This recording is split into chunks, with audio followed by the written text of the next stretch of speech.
I'm not going to share with you anything here today that is revolutionary, but hopefully it gives you a little bit of solidarity. Maybe it gives you a little bit of a feeling of, oh, I'm not alone. I'm not the only one that does this. So I struggle a lot with comparison. I am just a very competitive person. I always have been. I think in a lot of ways that served me incredibly well in different pursuits in my life. However, comparison is also the thief of joy. Well, I don't think that quote is entirely true. I think comparison is the thief of joy if it's accompanied with judgment. But comparison can be a good thing for helping you triangulate what's working, what you could be doing better, what others are doing, and how you might incorporate that. So I think there is a lot to be said about studying the competition and paying attention to what other people are doing and using that as inspiration, as motivation, as a source of, how can we improve at what we're doing.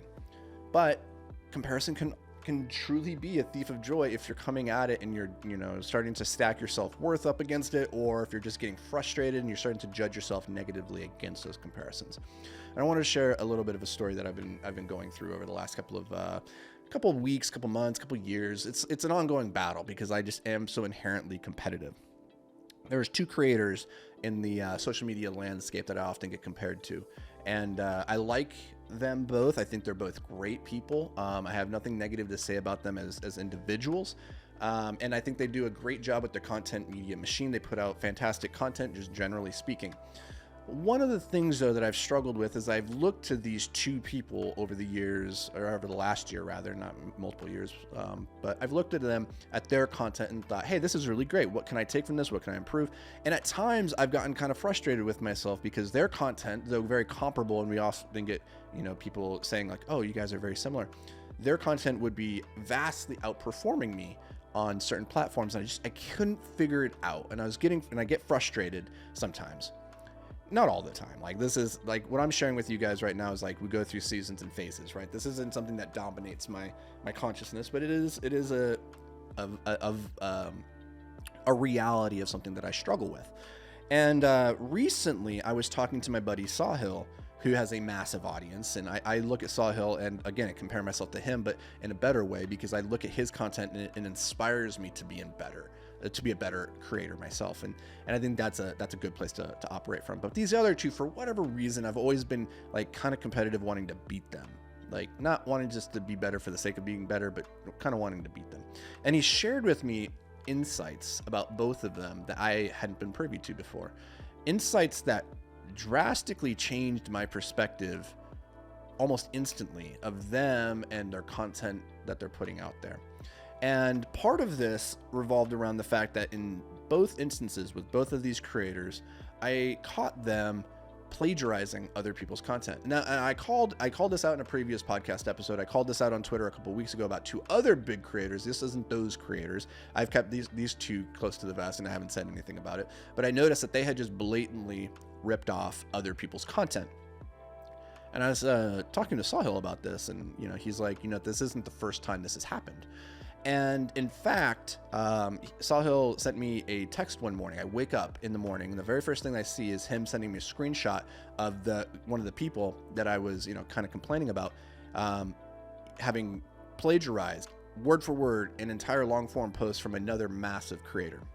And for whatever reason, I got a lot of solace in that moment from seeing that and realizing, oh my God, I've been comparing myself to somebody who's not even playing the same game I am. I'm comparing myself to somebody who's, I don't want to say cheating. It is a form of cheating, but fundamentally them and I are not the same, because I don't know. I want to create original thought pieces and things that are unique to me because I find that enjoyable. I enjoy the process of taking something that doesn't exist from my mind and like manifesting. I think that's really cool.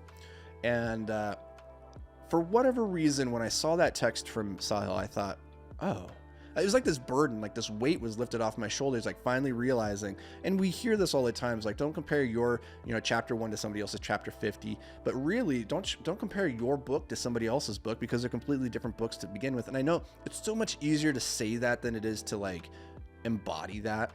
And this is why I'm sharing it with you right now, is because I know intellectually it's one thing to realize that there's differences. But for some reason that morning when I got that text from Sahil, it finally just like was able to fully manifest it and own it and go, oh, I've been playing the wrong game entirely. I'm comparing myself to somebody that I don't even want to be like. And that's the important takeaway here, is that the people that you look up to or you're comparing yourself to, your competitors, like, be really careful that you don't put them up on a pedestal, because you don't know the full story behind what's going on with them. And it might be that if you could see the full reality of their life, you might realize, oh, I don't want to be like you at all. And I share that because if you're listening to this podcast, you might be pulled and tempted into that same frame of reference with me. And I don't want to be that frame of reference for anybody. I don't want to be the thing that anybody puts up on a pedestal and says, I want to be like that. Because the truth is, if you could see my life holistically, you might realize, oh, I don't want that. And that's okay. That's totally okay. It's just realizing that, like, we're all playing our own game. We're all on our own path. And it's kind of a convoluted way of getting to that realization here on this episode today, but I wanted to share that with you because I think it's important to not just share like all the good things that come with being a creator, with being an entrepreneur, and like and talking a big game about how amazing it all is. Like, there's still insecurities, there's still self-doubts, there's still these fleeting moments of narcissism and ego that I struggle with, and I hope that brings you a little bit of solace and realize, like, if you're going through anything that's even remotely similar, you're not alone. So keep going, keep doing the thing. We're on a continual journey of self-improvement, and I'm here for you. So I'm rooting for you too. And that's going to do it for me, guys. We'll catch you in the next episode. Until tomorrow, stay hyper-focused, my friends.